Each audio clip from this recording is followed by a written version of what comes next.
자, 박정희 TV 독자 여러분 반갑습니다. 저는 박정희 재단 이사로 있는 조우석입니다. 오늘 제가 게을러서 자주 못 나왔는데 박정희 TV에서 하는 저로서는 첫 방송입니다. 근데 스튜디오에 정말 귀하신 분을 모셨습니다. 박정희 대통령을 직접 모셨던 강인덕 전 통일원 장관님 나오셨습니다. 장관님 나오셔서 반갑습니다. 반갑습니다. 제가 장관님 소개를 간단하게 드리겠습니다. 이 장관님은 김대중 정부 시절에 통일원 장관을 지내셨지만 그 전에 박정희 대통령 시절에 중앙정보부 북한과장 그리고 북한국장으로 무려 14년간 박정희 대통령에게 대북 정보를 직접 대면해서 보고를 드렸던 산 증인이십니다. 제가 박정희 대통령을 직접 모셨던 분이 2021년 우리 시대에 지금 남아있는 분이 몇 분이나 될까 하고 방송 시작 전에 장관님한테 여쭤봤더니 생존하신 분은 거의 없다고 봐도 되지 않겠냐 이런 말씀을 주고받았습니다. 따라서 오늘 증언이 굉장히 생생하고 중요한 얘기가 될 걸로 저는 믿고 있습니다. 자, 오늘 주제를 미리 말씀드리겠습니다. 아프가니스탄이 패망을 했습니다. 8월 15일 날입니다. 꼭 보름 정도가 됐습니다. 이런 상황에서 우리 대한민국을 둘러싼 안보 상황을 한번 정리해보자 하는 얘기입니다. 자연스럽게 75년도에 패망했던 월남 얘기도 중요하게 곁들여질 것입니다. 대한민국이 과연 아프가니스탄이나 월남과 어떻게 다른가, 무엇이 구조가 비슷한가를 집중적으로 얘기하면서 지금 2021년 우리가 살고 있는 배경을 점검해 보는 얘기가 되겠습니다. 자, 장관님, 그래서 제가 궁금한 건 이겁니다. 우리가 65년도에 맹호부대, 전투부대가 처음으로 월남에 파병이 됩니다. 그 전에 장관님께서 중앙정보부 북한과장 자격으로 자유월남하고 정보협상차 직접 방문하신 거로 알고 있습니까? 이 얘기를 좀 들려주셨으면 좋겠습니다. 우리에게 대해서 파병을 존슨 대통령이 요구한 것이 1964년입니다. 64년. 예, 64년인데 우리가 월남에 맨 처음에 보낸 것은 외과병원 130명, 네. 그 다음에 태권도 교관 10명, 네. 140명을 보냈고, 조금 있다가 1965년 정초 1월쯤에 우리가 2,000명의 수송 부대를 보냅니다. 네. 그때 해군에서는 LST가 가고 네. 해병대에서는 공병중대, 수송중대 가고 이렇게 되는데, 그때 저는 정보협력 문제 때문에 어른들을 모시고 제 과장 때입니다만 사이공에 도착했습니다. 그래서 2월 말부터 3월 초까지 사이공에서 사이공 정부의 월남 정부죠. 사이공 정부의 CIO, 중앙정보국이죠. 우리 CIA지만 월남의 경우는 CIO였으니 오가니제이션.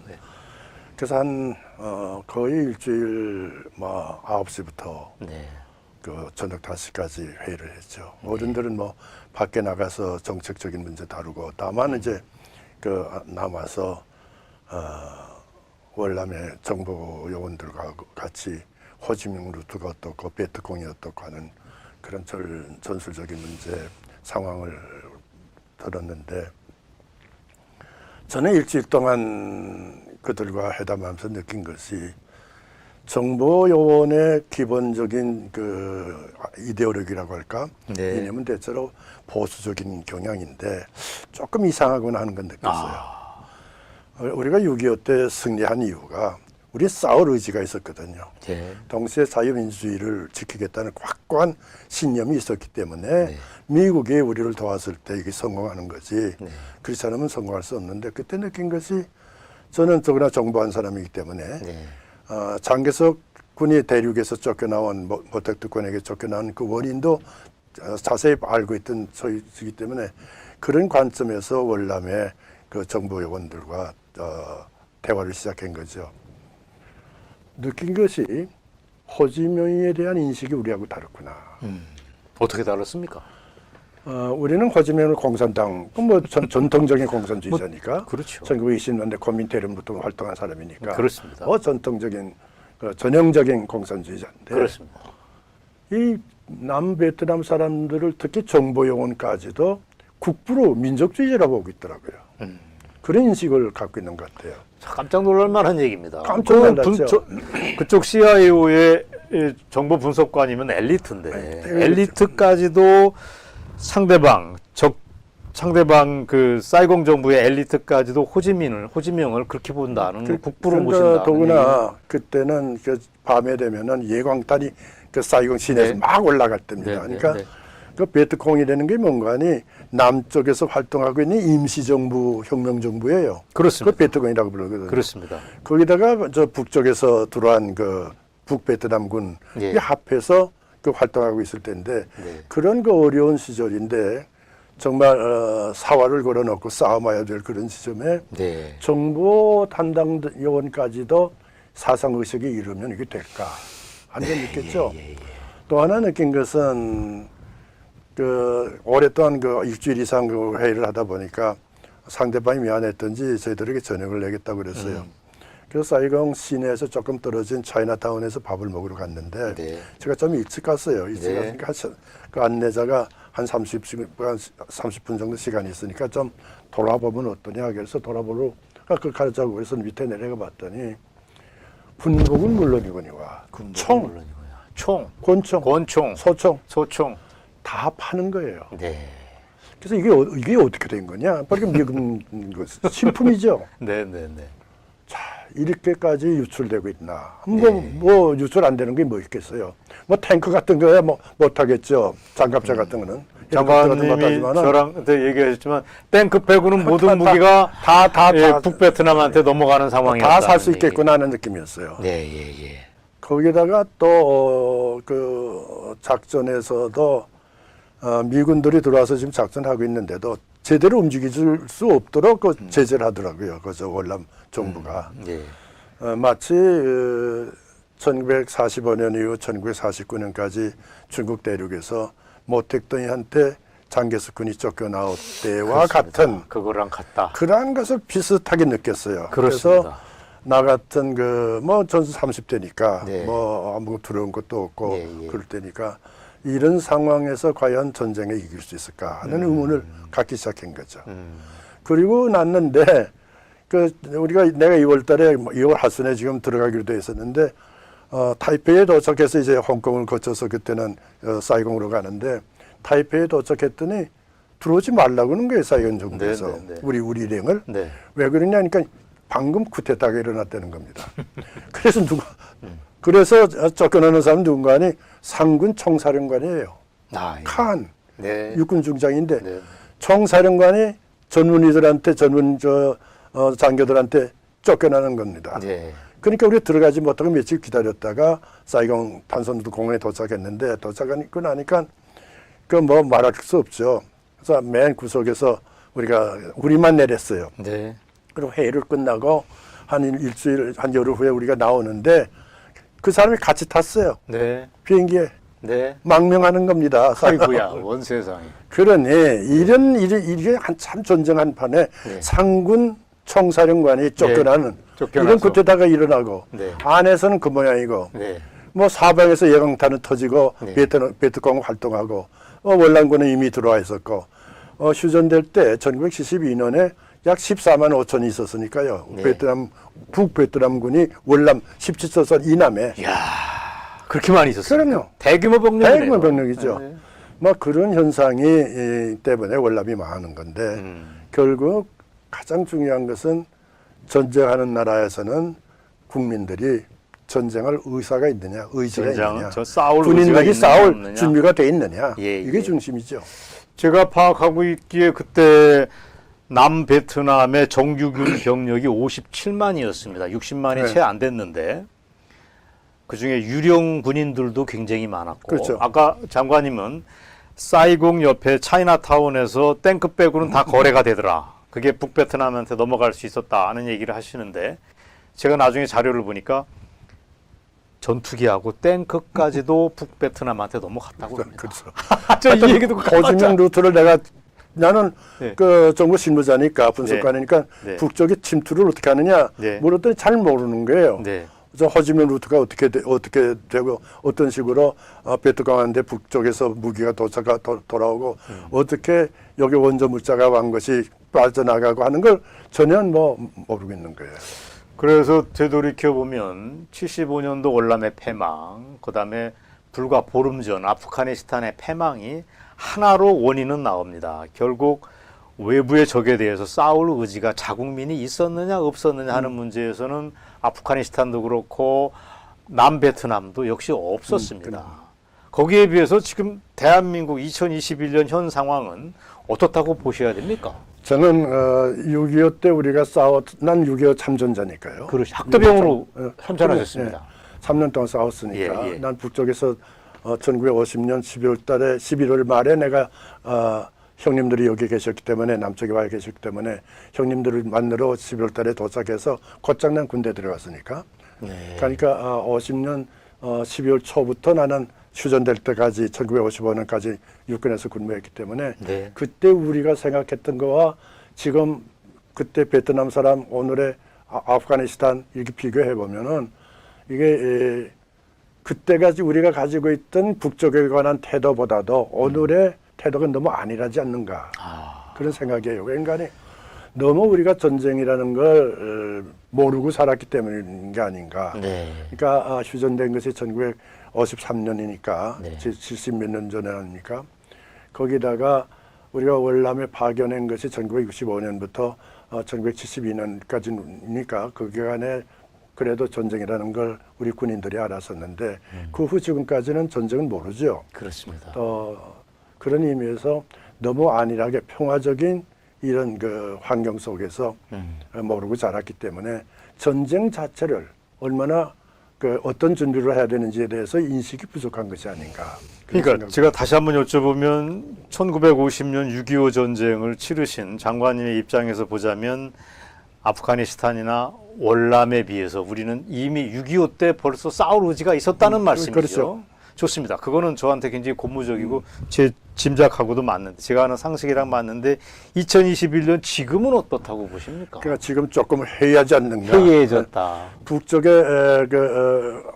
자꾸 지금 민족이라는 개념들을 많이 써요. 같은 민족이니까. 예. 근데 나는 북쪽엔 이미 그 우리와 같은 민족 개념이 아니죠. 그럼요. 북쪽에서는 김일성 민족이라고 하는 반이니까 예. 또 체제가 3대 세습 체제니까 그럼요. 우리하고는 저는 우리 자유민주주의 체제하고는 저는 다른데 무슨 뭐 연방을 한다 연합을 한다 뭐 이런 소리도 하고 같이 만나서 뭐 사인을 하면은 뭐 되지 않겠는가 그런 생각들 하는데 나는 1972년에 남북대화를 그때 남북대화 사무국장이니까 예.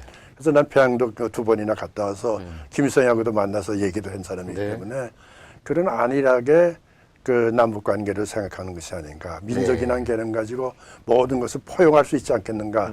그런 안일한 생각을 하는데 공산주의자의 생각은 그렇지 않죠. 그렇습니다. 혁명밖에 모르는 사람들이니까. 좋으신 말씀을 해주셨습니다. 그래서 북쪽의 대남 전략이라는 걸 다시 한번 우리 국민들이 깨달아야 되겠다. 너무 안이하게 또 평화적인 민족 개념에 사로잡혀 있구나. 그런 생각을 하죠. 특히 나라에서 걱정하는 것은 북쪽이 우리가 갖고 있지 못한 무기를 갖고 있다는 사실입니다. 핵입니다. 핵은 그 대칭적인 무기입니다. 그렇습니다. 우리는 핵우산 속에 미국에 우리에게 그 핵 그 공격을 방어해 주겠다고 보장해 줬으니까 그걸 믿는데 북쪽은 자기들이 갖고 있단 말이죠. 가지고 있습니다. 그걸 가지고 우리한테 위협을 하는데 그것을 그대로 방치한다면은 우리는 언제나 그 핵을 우리 머리맡에 놓고 사는 그런 격이기 때문에 그렇습니다. 이 핵 폐기 문제에 대해서 좀 더 우리 정부나 우리 국민들이 다시 깨달아야 되지 않겠는가. 저것이 있는 한 북쪽에서 대남 그 도발은 계속되리라고 생각합니다. 장관님 말씀에 제가 옆에서 그 적극적으로 찬동을 하면서 저는 이런 표현을 씁니다. 지난 20년 동안에 가장 대한민국에서 유행했던 어떤 분위기, 사회의 분위기가 있는데 그게 뭐냐면 우리 민족끼리입니다. 이게 굉장히 문제인데 저는 이걸 어떻게 표현을 하느냐면 다른 국민이 생각하는 것보다 저는 더 위험하다고 봅니다. 결국은 대한민국이라는 나라를, 국가를 민족이 삼켰다고 저는 봅니다. 민족 개념이 국가보다 위에 올라갔습니다. 그래서 아까 말씀하신 대로 남베트남의 정보분석관이 호지명을 가리켜서 국부라고 부는 분위기가 있듯이 지금도 대한민국에서 비슷한 분위기가 있습니다. 예를 들어서 김구를 가리켜서 대한민국을 건국한 주인공인 건국 대통령 이승만에 대한 정당한 평가는 사람들이 머릿속에 없고 이 나라 집권 여당 민주당을 포함해서 거꾸로 김구를 영웅으로 떠받들고 있습니다. 예. 심지어 야당 당대표로 있는 이준석도 김구를 높이 떠받들고 있습니다. 그래서 아까 호지명을 가리켜서 국부로 생각한다는 남베트남의 분위기하고 2021년 우리하고는 굉장히 닮은 꼴이다 하는 생각이 저는 들어서 가슴이 덜컥합니다. 이게 이제 민족국가론인데 예. 지금 우리나라 좌파들의 생각은 네. 저 주장은 예. 집권 세력간의 지식인들이 들어가 있지 않습니까? 네, 네. 이 사람들의 주장은 명백합니다. 우리나라는 민족국가를 건설한 일이 없다. 네. 그렇게 얘기를 합니다. 그렇죠. 예. 민족국가를 건설한 일이 없으니까 예. 민족국가를 건설해야 된다. 예. 그러니까 그동안에 우리가 대한민국이라는 국가는 이건 태어나지 말았어야 될 국가다. 그렇습니다. 그러니까 민족주의자들이 중심이 돼서 남북한의 민족 주의자를 합해서 민족국가를 건설해야 된다. 그렇습니다. 이런 주장을 지금도 하고 있죠. 그렇습니다. 이것이 과거에 그 김구 선생을 비롯한 분들이 평양에 왔을 때 했던 것 같은 소리입니다. 똑같은 상황이 저는 됐습니다. 바로 그때 1948년 4월에 평양에 있었어요. 글쎄 말이죠. 예. 난 그때 고등학교 2학년 학생이었습니다. 아이고. 근데 내가 무슨 소리 하죠? 평양고보. 그러면 평양고보. 김일성이가 김구 선생을 모시고 우리 학교에 왔습니다.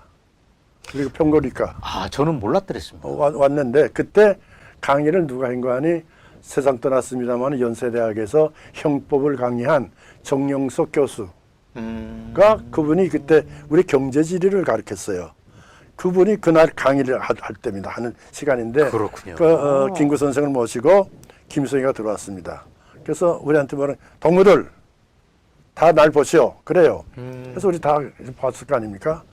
여기 계신 분이 위대한 독립운동가이신 여러분 잘 아는 김구 선생입니다라고 얘기했어요. 그리고 옆에 있는 분 님꺽정 아나? 님꺽정. 예. 임꺽정이죠. 예, 홍명희. 홍명희 선생입니다. 예. 여기 계신 분이 한글학자 이극래 선생. 예. 아시나? 박수. 그래서 박수 쳤죠. 그때 바로 우리 학교 뒤에는 여전히 김구 이승만 타도하라는 이 삐라가 딱 붙어 있을 때입니다. 그리고 보여준 것이 김구 선생한테 보여준 것이 무력이에요. 인민군. 예. 근데 아마 그때 김구 선생이 그런 걸 보고 여러 가지 느꼈으리라고 생각합니다. 굉장히 그 압도됐다고 저는 알고 있습니다. 그러니까 저거 가지고 저 밀고 내려오면 어떡하나. 그 생각이 컸다고 그때 이제 들었습니다. 연안 뭡니까 그 우리 항해도 고이 때 그 물 예. 우리한테 보낸 그저 농수 네. 그것도 차단하고 전기도 차단했을 때 아닙니까? 예, 예. 그걸 당신께서 다시 열어라는 주장을 하면서 네. 남북 협조하자고 했지만은 그때 아마 김일성으로서는 무슨 소리냐? 우린 이만큼 군사력 준비했는데. 네. 근데 여기서 한 가지 제가 말씀드려야 될 것이 북쪽의 뭡니까 이 공업 시설은 일본 사람들이 남겨준 이때 겁니다. 다 만들어진 거 그렇습니다. 하나도 파괴 안 됐습니다. 그렇습니다. 여기 이제 우리 박정희는 여기 와 보시면은 해방될 때 우리 그 남북 간의 전력 비교표가 나옵니다. 예. 대체로 북쪽은 120만에서 150만 정도의 킬로와트 정도의 예. 그 전력을 갖고 있었는데 네. 우리는 그때 12반도 안 됩니다. 전력이 없었어요. 그렇습니다. 그러니까 북쪽에 뭐 중형 공장은 전부 다 그대로 놓고 그렇습니다. 갔기 때문에 그것 가지고 계속해서 병기를 만들고 남진 준비하죠. 심지어 1948년에 재미있는 일이 있습니다. 만주에서 중공군이 그 장개수군과 싸울 때입니다. 네. 열세였어요. 중공군이. 그건 누가 지원했습니까? 김일성이가 지원했습니다. 그래서 1948년 때 그 문서가 다 지금 나와 있습니다. 그렇군요. 문서를 보면은 네. 광목, 네. 있잖아요. 엄청나게 보냅니다. 아하. 무기를 물러 보내고 네. 이것까지 광물까지 보내서 중공군의 군복 네. 그걸 만들게 했어요. 그만큼 북쪽의 경제력이 높았습니다. 우리는 네. 비교가 안 됐어요. 그렇습니다. 근데 이것이 오늘날에 보면은 정반대가 됐죠. 그렇습니다. 솔직한 얘기로 1970년대 그 박정희 대통령께서 계실 동안을 내가 건넸다고 얘기하는 것이 아니라 우리나라를 이만한 높은 산업 국가로 키워준 것은 키운 분은 뭐니 해도 박정희 대통령밖에 없죠. 논란의 여지가 없습니다. 그때 솔직한 얘기지만 1970년도 우리 월남에서 완전히 철수하기 시작하는데 여러분 아시는 대로 1969년에 그 7월 달에 니슨 덕트린이라는 게 나오지 않습니까? 그렇습니다. 그때 얼마나 놀란지 모르죠. 예. 그래서 그때부터 우리가 월남에 가 있던 2개 사단 그리고 1개 해병여단 철수하기 시작하는데 그때 겨우 우리가 북쪽에 그러니까 우리가 1961년에 그때 우리 1인당 국민소득이 81불에서 82불이었어요. 1961년부터 70년까지 이 기간 동안에 겨우 우리가 1억 달러 수출을 끝내고 네. 그리고 북쪽 바다도 1달러, 2달러 정도 앞서는 개인소득이. 아, 예, 예. 그게 1969년이죠. 69년이죠. 근데 제가 그때 중앙정부부 북한 과장이었기 때문에 대통령께 가깝게 저 보고를 드렸죠. 이제 우리가 북쪽과의 경제 경쟁에서 이길 만한 그런 1인당 국민소득은 우리가 올라간 것 같습니다. 예, 예, 예. 그때 정말 기뻐하시더라고요. 예. 뭐 나는 그 보고서를 작성하느라고 우리 저 분석관들이 뭐 몇 개월 동안 애썼죠. 네, 그때 예. 하여튼 북쪽에서 노획한 건 전부 다 썼으니까요. 뭐 네. 청부터 외국에 보낸 그 수출품 전부 수입해가지고 분석해가지고 그래서 우리가 앞섰구나. 이것이 1969년이죠. 그 보고를 하신 게 68년도 일이지요. 68년 말에 말이죠. 했고. 그래서 내년부터 69년도부터 그렇죠. 우리가 앞선다고 대북 경제력에서 위에 선다고 하는 보고를 처음으로 드린 거죠. 그렇죠.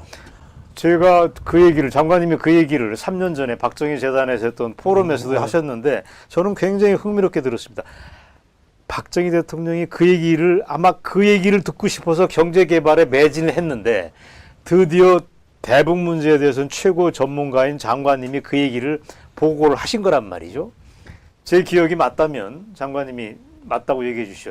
박정희 대통령께서 그 말을 듣고 너무 만족감이 커가지고 담배를 꺼내서 물고서 그럼. 멍하고 쳐다봤다는 얘기를 하셨다는 게 나는 사실입니까? 어른께서 그를 보고할 때마다 저는 오랫동안 어른 앞에서 뭐 이렇게 마주 앉아서 이렇게 불변하니까 조그만 공간에서. 좁은 공간에서 예. 그때 어른 그저 대통령께서 쓰신 방은 요 정도 될까요? 조금 했어요. 예. 그러니까 마주 앉게 되죠. 소파는. 네, 네. 그러니까 뭐 그때 우리 심각한 보고를 드리면 어른께서 담배 피우면서 심각하게 되고 또 이런 좋은 우리가 만족할 만한 그런 말씀드리면 특히 경제 그때 대통령께서는 통일 전략이 명백합니다. 네. 선 경제, 선 건설 후 통일이거든요. 예. 그게 박정희 대통령께서 하신 통일의 기본 원칙입니다. 전략이. 네. 그러니까 누가 국민을 더 잘 살게 할 수 있는가 체제 경제에 나오라 네. 하는 것이 1980년, 1970년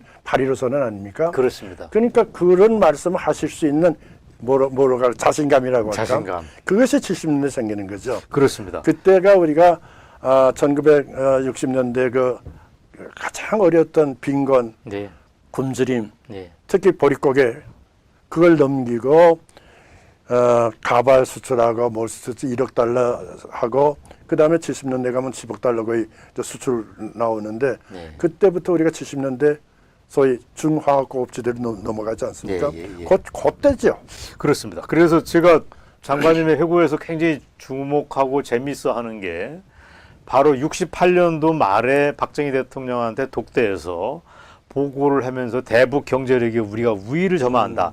69년도부터 그게 시작이 됩니다라고 정확하게 보고를 하고 박정희 대통령은 거기에서 당신이 구상을 하신 게 1900 그 이듬해 1970년 8.15 경축사에서 선의의 경정을 하자고 하는 그렇죠. 새로운 대북 제안을 하시게 됩니다. 그래서 지금 우리가 알고 있는 남북 대화의 시작도 68년도 장관님의 박정희에 대한 첫 보고에서 출발을 했고 그게 다 경제력 우위에서 비롯됐다. 근데 사실은 사실은 저는 굉장히 흥미롭게 생각을 합니다. 나는 그런 결정 우리가 올라가게 되었던 그때가 대단히 엄청나게 좀 어려울 때입니다. 솔직한 얘기지만 정세가 여러분 아신 대로 1968년 1.1 사태라는 거 나오지 않습니까? 그렇습니다. 청와대 기습 사건이 나오죠. 그렇습니다. 그리고 11월 달에 울진 삼척 사태가 나옵니다. 그렇습니다. 그러니까 북쪽은 우리가 월남에 파병했다는 걸 이유로 해가지고 소위 국제공산주의 운동에서 자기들의 역할을 담당한다 하면서 계속해서 게리라를 보냈답니다. 그렇습니다. 근데 이걸 막으면서 네. 한쪽에서는 자주방위적인 입장에서 게리라 침투를 막으면서 네. 한쪽에서는 경제건설로 들어가거든요. 그렇습니다. 그러니까 이게 그리고 거기다가 월남에 파병을 하고 네. 그러니까 얼마나 대통령께서 머리가 그저 복잡하시겠습니까? 네, 네. 근데 이런 것을 뚫고 나갈 수 있는 이런 저력이라는 건 나는 대통령께서 갖고 계셨던 전략적인 사고라고 생각해요. 전략적 사고. 근데 이 전략적 사고는 우리로서는 상상할 수 없는 거죠. 그렇습니다. 우리 같은 놈이야 겨우 남북관계에서만 생각하지만 어른께서는 남북관계뿐만 아니죠.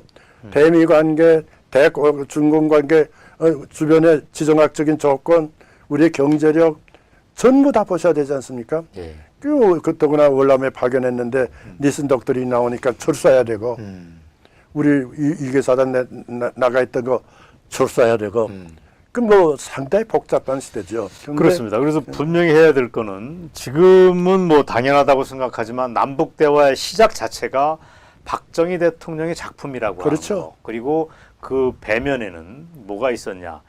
북한에 대해서 우리가 경제력이 우위가 있었다라고 하는 걸 자신감을 바탕에 깔고 선의의 경쟁을 하자고 북한에 제의한 게 결국 여기까지 흘러내려오게 됩니다. 그렇죠. 그래서 남북 대화에 물꼬를 튼 것도 박정희 대통령이었다는 건 너무도 명백한 그렇죠. 사실입니다. 그래서 8.15 선언 때도 예.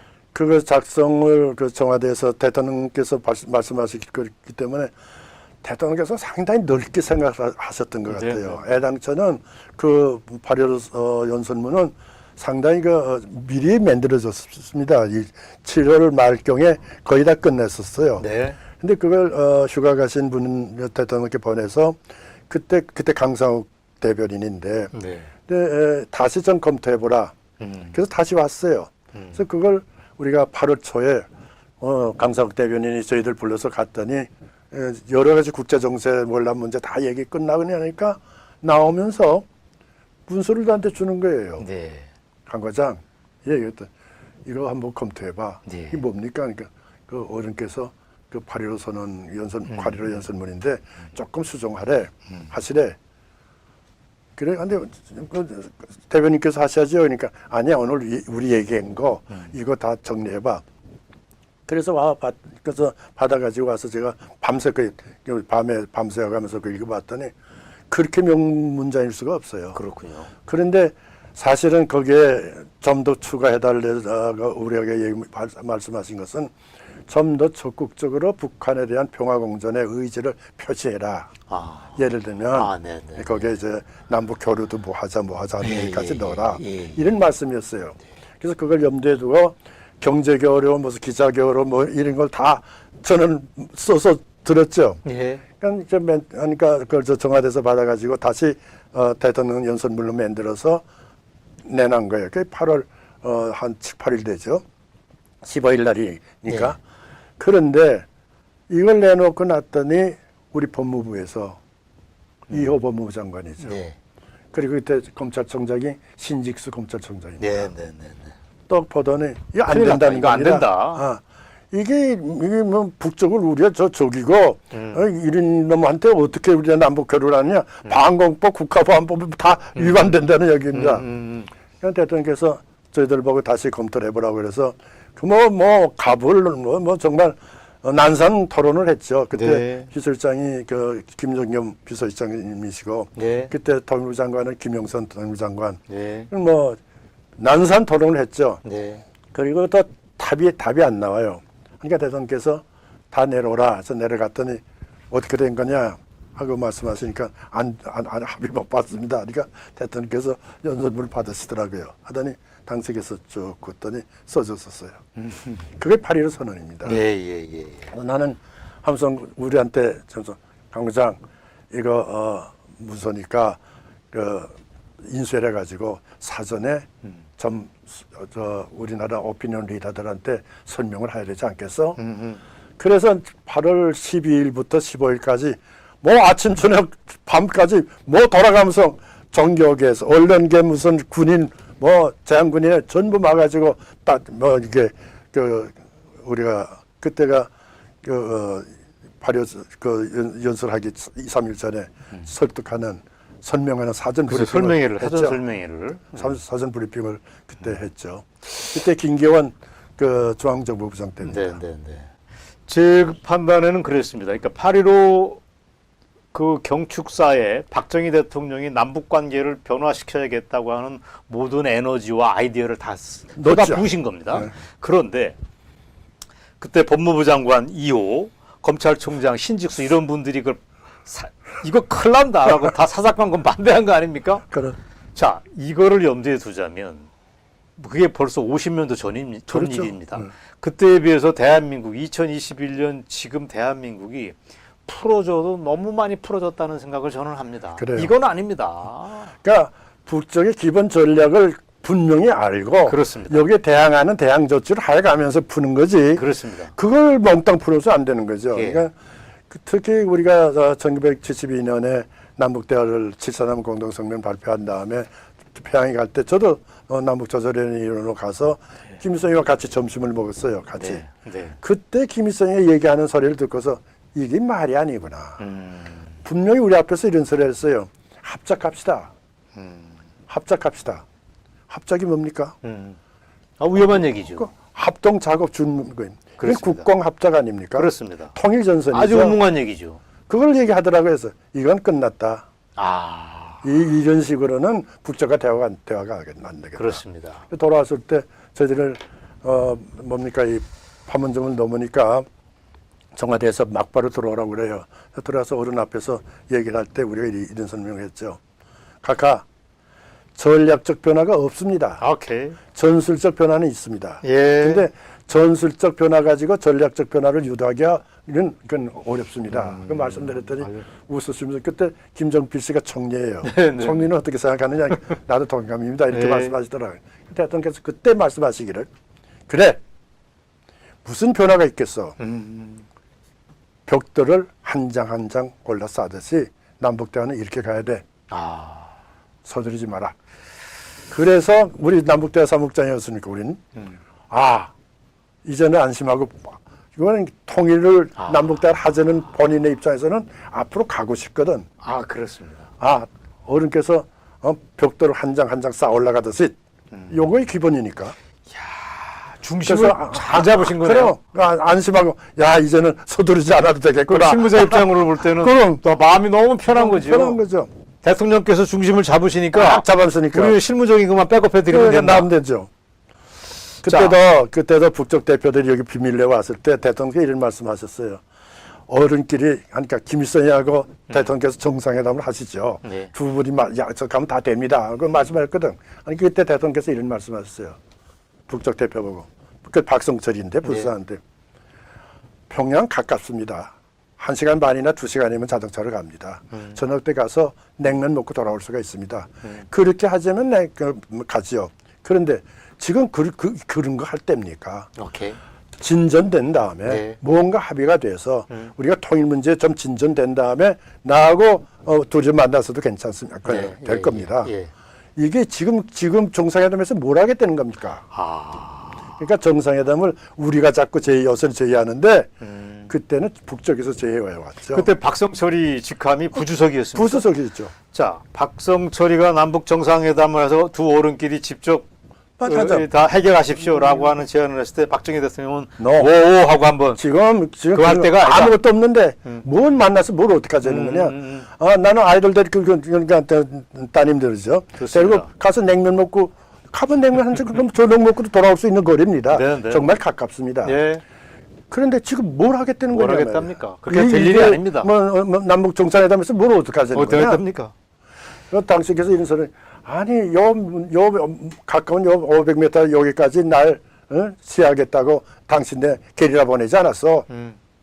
그런 상황이 엊그제 얘기인데 글쎄 말이죠. 남북 간의 관계가 뭐 그렇게 뭐 잘 됐다고 뭘 하자는 거냐 이런 자, 말씀하셨죠. 저는 박정희 대통령의 그 완급을 조절하는 능력, 그다음에 기본적인 남북 대화를 풀어가는 그 스탠스자가 참 대단하시고 현명하셨다는 생각이 드는데 장관님은 거기까지만 얘기하시면 됩니다. 저는 박정희 대통령의 그 기본에 충실하고 이런 모습을 통해서 지금 자꾸 머릿속에 떠오르는 게 지금 문재인 정부가 남북 대화를 끌고 나가는 게 자꾸 오버랩이 됩니다. 이게 과연 잘하는 건가, 정상인가 하는 생각이 자꾸 드는데 당장 남북 간의 정상회담을 우리가 몸달아 가지고 하자고 그래서 했지만 소득 없이 끝난 게 벌써 몇 번입니까? 그렇죠. 그다음에 2월 달에 베이징에서 하계 동계 올림픽이 열리는데 거기서 또 하겠다고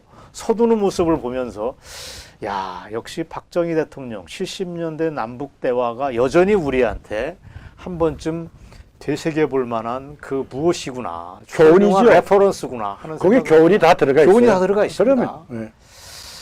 아유, 장관님 모시고 말씀을 더 많이 나눠야 되는데 아까 장관님이 중요한 얘기를 하셨을 때 제가 옆에서 좀 아쉬웠던 대목이 있습니다. 이북 애들이 지금 비대칭 전력 무기를 가지고 있습니다. 그걸 핵이라고 말씀하셨습니다. 저는 거기다 하나를 더 추가하고 싶습니다. 쟤네들은 핵 플러스 알파로 또 하나 가진 게 있습니다. 그게 뭐냐면 대한민국 내에 종북 세력을 가지고 있다고 저는 봅니다. 이거 생각하면 사실 걱정이 많이 됩니다. 나는 지금 우리 국내 사태를 1965년 당시에 사이공의 상태는 아니지만은 예. 그 초기 단계 비슷하게 생각을 하고 있어요. 좋으신 말씀입니다. 그러니까 무슨 말씀인가 하니 북쪽의 대남 공작의 가장 핵심적인 전략 전선은 통일 전선 형성입니다. 네. 소위 장개석 정부가 모택동 간에 했던 국공합작식 그런 평화라고 네. 할까 그런 것을 내세우면서 그 주제를 민족 통일이라는 문제에다가 걸었단 말이죠. 민족 통일. 민족 통일. 그러니까 민족 국가 건설. 근대적 민족 국가 건설. 그렇죠. 그러니까 좌빨놈들이 맨날 하는 게 그 얘기입니다. 그러니까 지금 우리 이 지식인들이 거기에 속아 넘어가고 현혹돼 있거든요. 있습니다. 네. 그래서 자기는 정말 민족 통일을 위해서 평화적 통일을 위해서 기여하기 위해서 노력한다고 할지 모르지만은 북쪽에 완전히 통일 전선에 걸려들은 거죠. 그렇습니다. 걸려들었습니다. 걸려들은 거죠. 걸려들었습니다. 그래서 이런 현상이 상당히 널리 퍼져 있구나. 널리 퍼져 있다. 그래서 이거를 어떻게 납득시켜서 그 공산주의의 기본 전략 전술을 이해시킬 것인가. 예.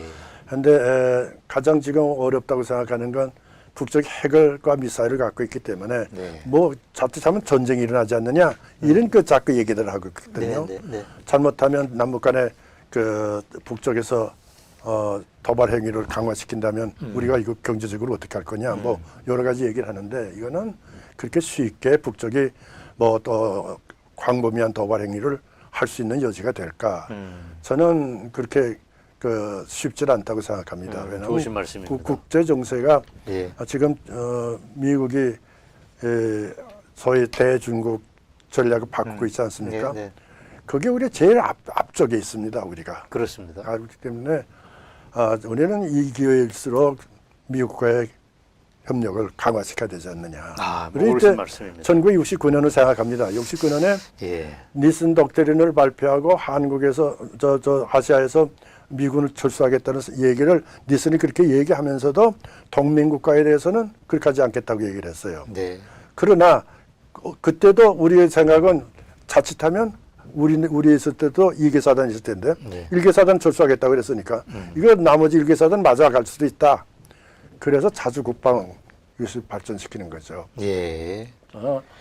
우리 국민들이 알아야 될 것은 대통령께서는 이 군사 문제, 이 국방 문제를 자위적인 국방력을 자주력적 국방력을 어떻게 강화시킬 것인가 이런 문제에 대해서 아주 깊은 사고를 가지고 대처했습니다. 그렇습니다. 그 대표적인 것이 1960여 년 존슨 대통령과 정상회담 65년입니다. 예. 그때 한 키스트입니다.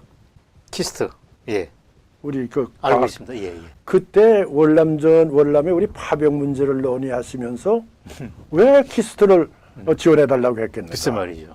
그래서 미국에서 그거 오케이 했어요. 글쎄 말이죠. 그래서 생긴 것이 키스트 아닙니까? 그때 존슨이 대한민국에 선물을 하나 주고 그쵸, 싶어 했는데 그거에 우리나라 산업화에 얼마나 영향을 줬고 글쎄 말이죠. 동시에 우리가 자주국방을 하는 데 있어서 네. 1970년대 자주국방 할 때 얼마나 그 기술적인 도움을 줬습니까? 그것도 역시 박정희 대통령이 가진 전략적 사고 아니겠습니까? 놀라운 거지요. 그거 뭐 그 군사력을 얘기할 때 키스트를 갖다 붙여 이거 선물해다오 그럼 라고 요구를 했고 그게 대한민국 경제 발전하고 과학 기술에 엄청난 기여를 그러면. 했습니다. 자, 60년대 중반 월남에서 있었던 이 북베트남과 남베트남 사이에 통일 전선하고 그 돌아가는 분위기가 지금 대한민국이 비슷해졌다 하는 걱정스러운 말씀을 하셨습니다. 그리고 저한테는 아주 고무적인 말씀을 하나 해주셨습니다. 지금 여러 가지 국제 정세를 염두에 두자면 남북 간의 대규모 전면전이 벌어지거나 이런 일은 어렵다는 말씀을 해주셨습니다. 이거는 뭐 대북 관련 최고의 전문가께서 말씀을 해주셔서 저는 경청을 했습니다. 그러나 저 같은 평론가 입장에서 걱정이 되는 게 있습니다. 이 나라 집권 여당의 당 대표로 있는 송영길이라고 하는 사람이 북한 군대는 남침 능력이 없다. 왜? 거지라서 그렇다. 라고 바로 일주일 전에 공식적으로 얘기를 했습니다. 이거는 제가 볼 때는 대한민국 사람들이 평화의 무드에 젖고 북한에 대한 경계심을 굉장히 해이하게 만드는 아주 나쁜 발언, 경계해야 될 발언이라고 저는 생각하는데 장관님은 어떻게 보십니까? 그건 중국의 예. 이건 뭐 베트남 아프가니스탄 보면 알지 않습니까? 예, 예. 그때 지금의 아프간의 탈레반이 갖고 있는 무기, 그렇습니다. 무력 또는 베트남이 갖고 있던 그 무력, 예. 그리고 저 장개석군이 갖고 있던 그 무력, 모태땅이 갖고 있던 그 무력이 예. 장개석이나 사이건 정부나 미국이 지원하는 여기에 대응할 수 없지 않습니까? 그렇습니다. 지금 아프가니스탄에서 미국이 넣고 간 무기가 얼마입니까? 예. 100조 원입니다. 100조 원. 어마어마합니다. 그런 무기를 갖고 있으면서도 탈레반한테 줬단 말이에요. 예. 그걸 왜 줬느냐? 예전요. 이식의 문제죠. 싸움할 생각이 없는 사람한테 무기 100번 주면 뭐랍니까? 그렇습니다. 나는 지금 북쪽이 우리한테 하는 공작 가운데 가장 무서운 것이 우리에게 전쟁 의식을 없애버리고 예. 평화 의식을 자꾸 심는 거예요. 심어주는 거. 그러니까 북쪽에 관한 올바른 판단, 예. 북쪽이 기도하고 있는 전략적 판단에 대해서 우리가 올바르게 인식을 못하도록 만드는 거죠. 그렇습니다. 그 대표적인 것이 통일전선 전략이 되는 거예요. 그렇습니다. 나는 그것이 우리나라에 먹혀들고 있구나. 그렇습니다. 그러니까 북쪽에 하고 있는 핵을 갖고 있다는 걸 자꾸 잊어버린단 말이에요.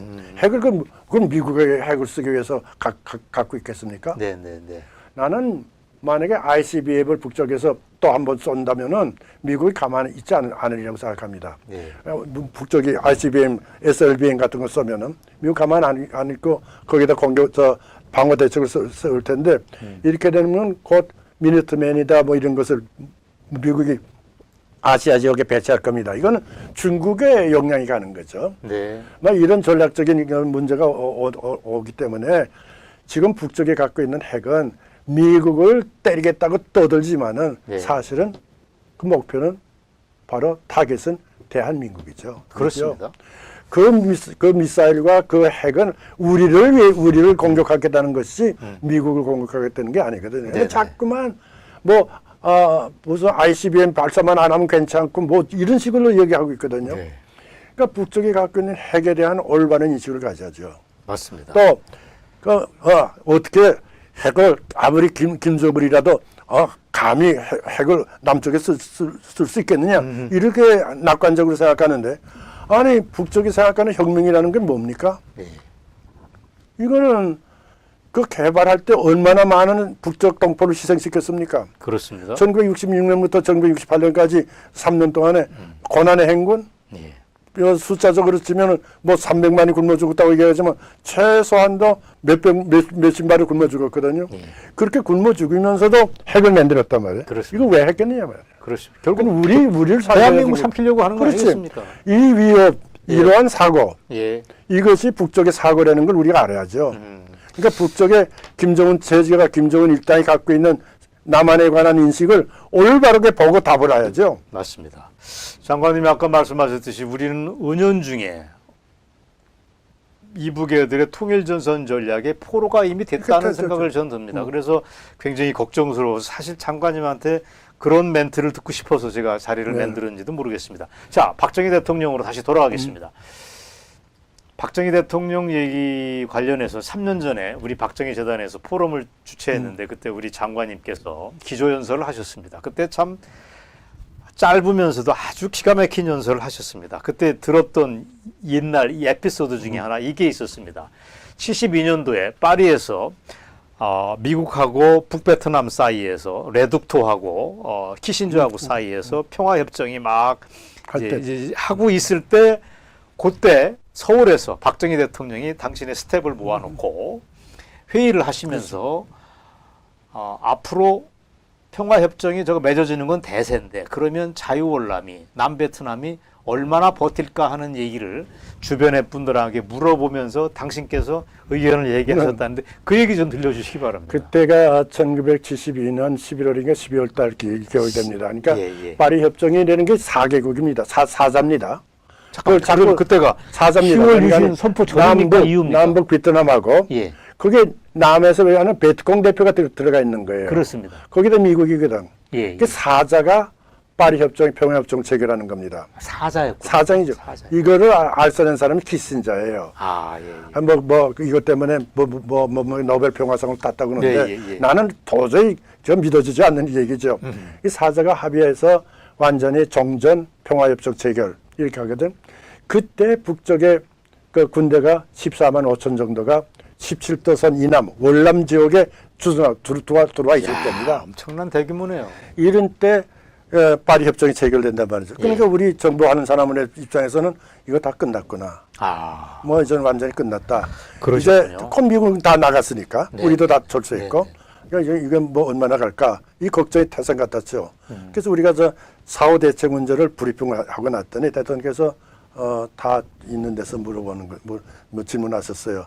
총리, 부총리, 뭐 거기 누구인다는 얼마나 갈 것 같소? 그러니까 이만큼 뭐 미국이 저 무기를 놓고 갔는데 10년 안 가겠습니까?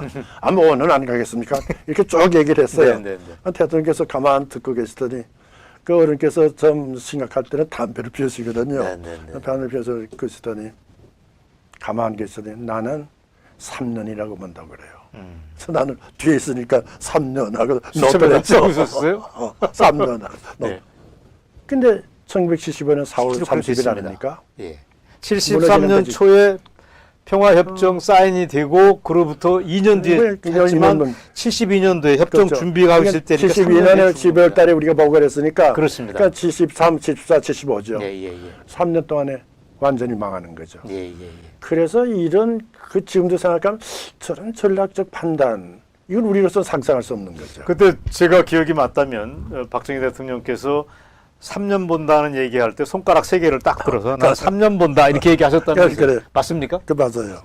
그러니까 그 해안이 놀랍습니다. 그때는 우리는 정말 그뭐 남북 관계나 보는 그런 좁은 시야고 어른께서는 뭐 전체 세계를 보시는 그런 입장고 특히 니슨의 덕트린이 가져올 여러 가지 역량을 우리가 생각하고 그렇기 때문에 그 다음에 니슨이 그만두고 포드가 들어오고 그다음에 민주당 정권으로 가지 않습니까? 카터가 들어간단 말이에요. 그렇습니다. 그래가지고 우리 보고 자꾸 인권 문제다 뭐라 해가지고 압력을 가하기 시작하는 거죠. 난 그때 제일 미웠어요, 카터가. 아이고, 저도 지금 똑같은 심정입니다. 그때 우라통이 터졌죠, 말 그대로. 그때 대통령께서도 당신 내가 철수하면 한국이 어떻게 이렇게 될 거 베트남 다 보고 있지 않느냐. 이걸 카터 앞에서 30분 정도 말씀을 했었어요. 글쎄 말이죠. 그래가지고 뭐 카터가 화가 나고 갔다고 그러는데 나는 그때 대통령께서 우리가 지금 그때가 70년대니까 한참 산업화가 진전될 때거든요. 그래서 그래도 월남전 참전 이후에 우리 기업들이 한 10억 달러 정도 돈 벌어 와서 우리 경제가 성장하고 중화학공지대로 들어가고 예. 이게 포철이 그 전국 저 130만 톤짜리 포철을 만들고 예. 철이라는 게 뭡니까? 이게 산업의 종자거든. 철이 있어야 뭐 다른 거 되는 거 아닙니까? 130만 톤짜리 시작을 해서 발전하고 산업화로 들어갈 텐데 그때 우리의 안전을 보장해 주는 것이 한미 동맹인데 그렇습니다. 여기에 대해서 왈가왈부하는 미국 정부에 대해서 우리가 뭐 가만히 있을 수가 없었던 거죠. 그렇습니다. 그때 참 어려운 시기인데 예. 대통령께서 이걸 극복하신 거죠. 그렇습니다. 독자 여러분, 뭐 오늘 장관님 모시고 하는 대담이 얼마나 여러분들에게 유익한지 모르겠습니다. 놀랍게도 아까 제가 미처 설명을 못 드렸지만 장관님이 1932년생이십니다. 네. 맞습니까? 네. 그러면 연세가 우리 나이로 딱 90이십니다. 네. 그런데도 저 컴퓨터 같은 기억력도 놀랍고 모시던 박정희 대통령에 대한 그 생각도 참 제가 볼 때는 가슴이 뭉클해지는 대목이 있습니다. 오늘 주제에서 장관님이 강조하시고 저 또한 똑같은 생각은 우리가 아프가니스탄이나 75년도 월남하고 같은 점도 있고 다른 점도 많이 있습니다. 그러나 결국은 하나의 질문으로 귀차게 됩니다. 우리가 상대방과 싸울 의지가 있느냐 없느냐, 자유민주주의 체제를 지킬 그런 의지가 있느냐 없느냐 하는 문제에서 우리가 얼만큼 준비되어 있는가를 한 번쯤 되뇌보아야 된다고 생각합니다.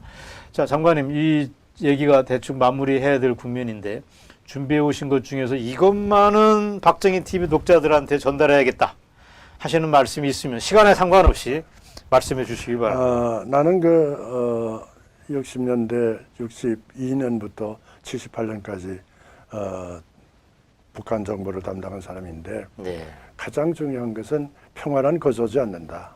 평화는 거저오지 평화는 않는다. 지키려고 하는 의지 있는 사람들이 준비해야 된다. 평화를 보장하기 위해서는 전쟁에 대비하라. 예. 이런 말씀인데 예.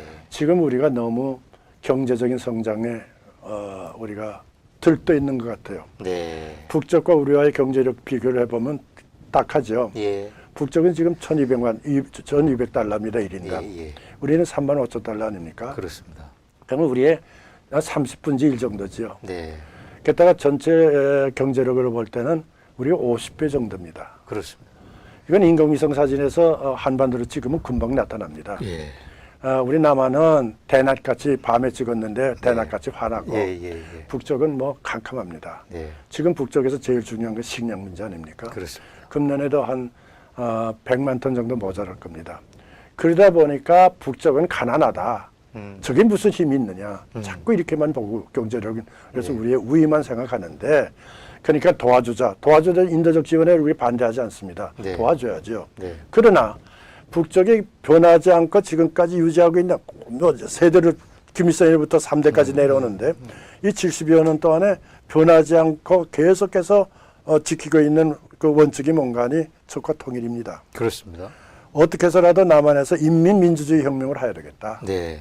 그렇게 하기 위해서 전술적으로 통일전선을 형성해야 되겠다. 네. 그것이 통일혁명당 사건이고 다 그런 겁니다. 그렇습니다.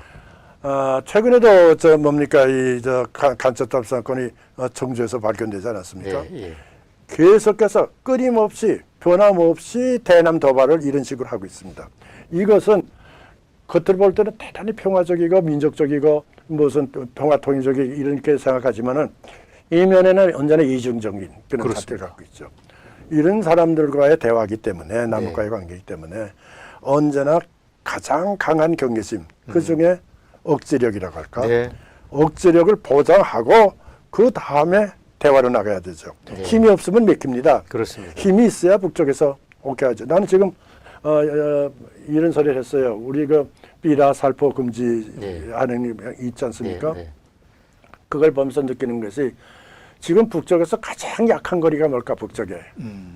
바로 전선에 나와 있는 인민군이라고 생각합니다. 아, 그렇습니까? 왜? 역설적이네요. 역설적이죠. 걔들은 식량이 모자르니까 지금 장교가 두 끼밖에 못 먹거든요. 그건 뭐 당에서 명령을 내렸으니까. 그러면 위에서 다 떼먹는단 말이야. 네. 장교들이 높은 데. 네. 그럼 밑에 식량이 제대로 가지 않거든. 그러니까 너희들 나가서 옥수수 구워먹고 들어와. 이런 상황이거든. 예. 이들이야말로 지금 가장 어려운 입장에서 건설이다, 무슨 경계태세다 이걸 하고 있는 120만의 인민군이기 때문에 이들을 상대로 해서 우리가 심리전을 전개한다면은 엄청난 효과가 나올 겁니다. 근데 이렇게 전부 우리 못하고 있어요. 그런 의미에서 우리는 북쪽에 관한 방어도 방어지만은 공격할 것은 공격할 대로 준비를 갖고 있어야 된다. 네. 다시 말하면 우리 북쪽이 갖고 있는 모든 무기에 대항할 수 있는 무기가 우리를 갖고 있을 때 네. 이때 파괴이 가능하다. 오케이. 이게 가장 아주 좋으신 중요합니다. 말씀입니다. 네. 평화는 거저오지 않는다. 준비해야 지킬 수 있다. 전쟁에 대비하라. 는 아주 지금 상황에서 정말 절실한 말씀을 장관님이 해주셨습니다. 사실 장관님처럼 90세가 다 되는 원로께서 이렇게까지 얘기하셨으면 이 말에 들어있는 행간까지 독자 여러분이, 국민 여러분이 해석을 하셔야 됩니다. 더 이상 독한 얘기는 할 수 없습니다. 저 같은 평론가, 저 같은 재단 이사는 얘기를 할 수 있지만 장관님은 굉장히 입술을 깨물면서 절제를 하셔서 하신 말씀이라는 걸 염두에 두고 여러분들이 많은 걸 되새겨보는 자리가 되기를 저는 바랍니다. 어떻습니까, 장관님? 저 오늘 이 근사한 박정희 TV의 스튜디오가 저도 게을러서 만들어지고 나서 처음 왔는데 가끔 뵙고서 별도로 제가 카운터파트가 돼가지고 옛날 얘기를 좀 들었으면 하는 소망이 저한테는 있습니다. 왜 그런 얘기가 있냐면 대북 관련해서 정보가 가장 많으시고 넓게 시야를 보시는 분이기 때문에 그러고 또 하나 지금 북한학을 하는 친구들이 있습니다. 뭐 무슨 대학에 북한학과가 많이 뭐 고려대도 있고 많이 있는데 그 친구들이 하는 북한학의 태도가 바로 우리 강 장관님이십니다. 그때 북한학을 할 수 있는 굉장히 중요한 밑자료를 60년대, 70년도에 뿌리고 공개했던 분이 바로 대표적인 분이 우리 강 장관님이십니다. 따라서 지금 저는 욕심이 지금 북한학을 하는 사람들도 저는 절반 이상이 위험하다고 봅니다. 이 사람들이 공부를 안 합니다. 그리고 이북의 대남 전술에 스스로 포로가 돼 있습니다. 그리고 컴퓨터 같은데 너무 계량 이런 데 수치에 매달려 가지고 전체를 보는 시야가 그래요. 없습니다. 그래서 장관님이 회초리를 한번 드셔야 됩니다. 해서 야 이놈들아 북한학의 태도는 나다 하는 입장에서 한번 좋습니다. 말씀을 한번 해주시면 제가 옆에서 조율만 하겠습니다. 솔직히 내가 1970년 남북 대화하기 전에 네.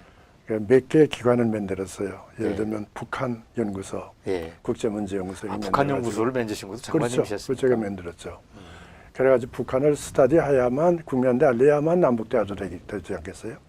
남북 대화하면서 어떻게 북한을 모르게 되겠어요? 그래서 포석을 북한 문제 그렇죠. 문제 만들었고 그리고 내가 그때 책 쓴 것이 북한 전서입니다. 상하권 세 권으로. 북한 전서. 북한 전서 세 권. 저 썼죠. 그런 걸 만들어서 그때 그게 바로 지금 북한학 하는 친구들의 바이블 비슷한 게 그때 뭐 그런 책이 없었다니까. 없었으니까. 네. 심지어 그때 1965년 6년 때인데 그 북한 총남이라는 걸 만들겠다고 그래서 내가 그때 오케이 해가지고 만드는데 그 뒤에 북한 헌법을 내야 되지 않겠습니까? 예, 북한 총남에 북한의 헌법이 안 들어가면 되겠어요? 들어가야죠. 근데 그걸 넣으려고 했더니 우리 율사들이 법무부에서 그 방공법 위반이다 이게. 그래서 이거 놓긴 넣어야만 학자들이 볼 거 아닙니까? 학자들이 봐야 되지 않겠어요? 예. 그래서 내가 거기에다 띠를 둘렀습니다. 사문화된 문서라고. 죽었다. 이 문서는 사문화. 왜 죽었다? 왜 살아있는 거 아니에요? 아니, 그 사무단의 문서라고 띠를 둘러서 이거 거짓말 문서니까 방공법에 위반 안 되죠. 해달라고. 그렇게 해서 내가 그걸 냈어요. 그러셨군요. 북한 총단의 뒤에다가. 네. 그리고 내가 사실은 100권을 만들려고 그랬습니다. 북한에 관한 연구를. 그러셨군요. 그래서 시작을 한 것이 1913년부터 시작을 해서 학자들이 모르니까 40명을 모아서 토론시켜서 절반 자르면 20명이 되지 않습니까? 네. 또 한 번 잘라서 하면 10명이 되지 않습니까? 네. 10명에게 문서를 주는 거죠. 노동신 문서 주고 북쪽에 농업 문제면 농어에 관한 예. 줘서 읽게 하고 글 쓰게. 예, 예. 그래서 했는데 내가 6건밖에 못 내서 그만둘 때까지. 그러셨군요. 그러니까 정치론, 경제론, 군사론, 교육론, 사회론, 이런 외교론 6개 책밖에 못 내고 내가 그만뒀는데 또 그뿐만이 아니죠. 저 젊은이들 공부시키기 위해서 내가 아카데미도 만들고 그러겠는데 우리가 저 터널 비전 가지고 북쪽을 봐도 안 되지만은 네. 너무 페이퍼워크만 하고 있어요. 네, 그 얘기를 근데, 장관님이 강조를 하시죠. 나는 지금 내 나이가 90인데 나는 지금도 노동신문을 다 봅니다. 아, 특히 노동신문에 나오는 중요한 사설과 노동신문에 나온 정론이라고 있어요. 네. 그럼 본래 노동신문의 애당초 이름이 정론입니다. 그렇게 됩니까? 북조선 몰랐습니다. 공산당 만들 때 정론인데 그 나는 내가 빠짐없이 다 봅니다. 그러니까 지금도 보고 있어요. 지난주 거 다 봅니다 내가. 네, 네, 네. 왜 그런가 하니 제가 RFA라고 라디오 프리 에이시아 네. 거기서 나한테 일주일 정도 일주일에 한 번 정도 한 10분씩 방송을 해달라고 그래요. 내가 1980년대, 90년대 18년 동안은 매일 에브리데이 내가 10분씩 방송을 했단 말이죠. 그러셨군요. 그걸 미국 친구들이 알아요. 아이고. 그래서 날더러 방송을 해달라고 그래서 뭘 하려는 게 했더니 노동당 간부들에게 보내는 메시지 이런 제목이 어떻습니까? 그래요. 그럼 하자. 그래서 내가 3, 4년 전부터 시작을 했습니다. 아주 매절 합니다. 매일. 그래서 책으로 내셔야 됩니다. 그러니까 지난주에 이제 금융 수요일 날 들어갈 그것까지 내가 녹음을 했는데 라디오니까 라디오가 좋은 것이 멀리까지 가거든요. 멀리까지 가고 이건 뭐 귀에 요만 들리기만 하면 되는 거니까 텔레비는 저쪽에서 보기가 어렵지만은 라디오는 쉽게 되니까 지금도 하고 있는데 터널 비전을 생겨서는 안 되죠. 북한을 보는데. 그렇습니다. 이 좁은 눈으로 붓대롱으로 세상을 보는 거죠. 전체로 다 봐야죠. 그렇게 되면 안 됩니다. 그리고 또 하나는 이 페이퍼워크로 잘하면 북쪽에 대강한 건 알 수가 있습니다. 그 문장 속에 행간의 의미가 있거든. 근데 행간의 의미를 터득할 수 있는 그런 실력을 가져야죠. 그렇죠. 아마 15, 16년에서 한 20년 정도 북쪽을 읽고 하면은 그 행간을 읽을 수가 있어요.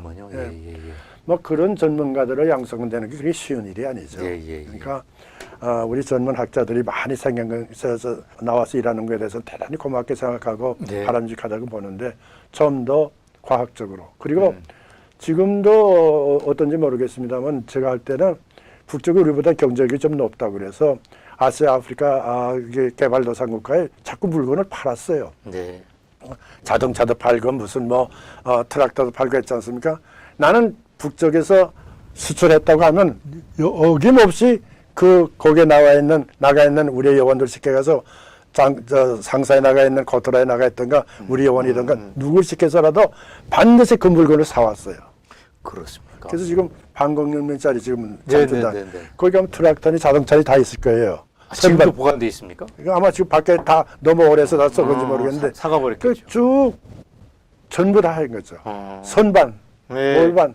심지어 내가 병 갔다 오면서 웃은 소리지만은 우리 기자들한테 저 북쪽 대표 보고 그랬어요. 내가 20여 년 만에 왔는데 돌아갈 때 프레젠트를 사가지고 가야 될 것이 아니냐. 문을 열어라. 했더니 우리는 9시부터 5시까지 하지 안 연다는 거예요. 근데 우리 떠나야 되겠는데 살 시간이 없죠. 그래서 내가 노동당의 힘이 그거밖에 안 되느냐. 이렇게 좀 놀리는 얘기를 했더니 저녁에 전화가 왔어요. 내일 아침에 열겠다고. 그래서 우리 기자들을 다 데리고 갔어요. 가서 이제 돈을 가지고 가서 저 조그만 호텔에 있는 그 매점이에요. 거기다가 카메라맨 보고 너는 여기서부터 저기까지 전부 사진을 찍어라. 그 가격을. 그리고 하나도 빼놓지 않고 전부 사라. 하나도 빼놓으면 안 된다. 그러니까 모자니 신발이니 과자니 전부 다 샀어요. 그래서 그때 아마 한 3,000불 되는 것 같아요. 다 사서 디스크리 다 했어요. 그래서 가지고 왔어요. 기자들은 자기 거 다 샀으니까 자기 거 자기 주객거리 했겠죠. 판문점을 넘어왔어요. 넘어왔으니까 기자들이 나보고 그 물건 달라는 거야. 그래서 내가 그랬어요. 야, 너희 주려고 산 거 아니야. 이거 분석하려고 산 거야. 그렇겠죠. 그래서 그걸 가지고 와서 우리 경공업 하는 그 회사 예를 들면 화장품 그때 인삼 크림이 북쪽에서 나왔어요. 네, 네. 내가 태평양 화학인가 어딘가 걸쳐왔어요. 아이고. 분석하라고.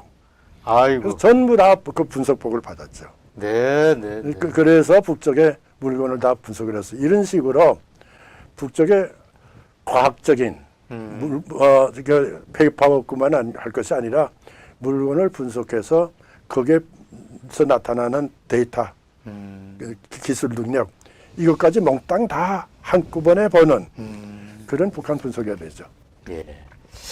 좋습니다. 오늘 시간이 많이 일단 오버가 됐습니다. 그럼에도 불구하고 저는 아주 유익하고 재미가 아주 대단합니다. 사실 우리 강 장관님 같은 분을 모시고 얘기할 수 있다는 것 자체가 저는 굉장히 은혜롭고 엄청난 선물이라고 봅니다. 왜냐하면 이미 반세기 전, 그 이전 얘기를 토대로 해서 우리 시대를 함께 얘기할 수 있는 분이 생존해 있는 분으로 거의 없기 때문에 그렇습니다. 그래서 오늘 이 자리가 독자 여러분들에게, 국민 여러분들에게 유익하셨을 거다는 짐작을 합니다. 자, 오늘 얘기를 깔끔하게 독자들한테 제가 편집을 잘해서 내보내겠다는 약속을 드리겠고, 오늘 뭐 많은 시간 이 할애해서 해주시고 여러 가지 정보도 주신 거에 대해서 너무 감사를 드리겠습니다. 장관님 마지막 멘트 독자들에게 한번 해주시죠. 여러분 제 얘기가 무슨 도움이 되는지는 모르겠습니다만은 저는 여러분에게 말씀드리고 싶은 것이 박정희 대통령 시대 1960년대 70년대 이 시대가 우리에게 어떤 교훈을 주느냐 이것을 우리가 절대로 잊어버리면 안 된다고 생각합니다. 뭐 경제적으로 성장시켜 줬다. 네, 네. 그러니까 산업화 시대로 이루어졌다. 이렇게만 말씀드린 네. 말들을 하고 평가하는데 그거 이상으로 우리에게 힘을 줬고 네. 하면 된다는 자신감을 줬고 그리고 우리가 나라를 지키고 평화를 유지하는 방법이 뭐냐. 특히 평화적 통일을 달성하는데 어떤 과정을 밟아야 되느냐. 이런 여러 가지 교훈을 우리에게 줬습니다. 근데 이런 문제를 시간이 있으면 저도 이제 90이 지나다 보니까 자꾸 기억력이 희미해지는데 네. 여러분과 만나서 주제별로 네. 여러분 요구하는 것이 뭔지 주제별로 좀 모르겠는데, 나눠서. 네, 예. 뭐 남북 대화라든가 무슨 예. 뭐 국제정세의 분석이라든가 예. 그때 각각께서 생각했던 그런데 제가 안 하는 범위에서 제가 네, 네, 네. 접촉하면서 느꼈던 거 예. 그런 그 말씀을 드릴 수 있는 기회를 저한테 준다면은 저는 언제나 나와서 그런 말씀 드리도록 그렇게 하겠습니다. 대단히 고맙습니다. 아이고, 장관님이 이제 독자들한테 약속을 하셨으니까 이제 이행을 하셔야 됩니다. 고맙습니다. 고맙습니다. 그 말씀 감사합니다.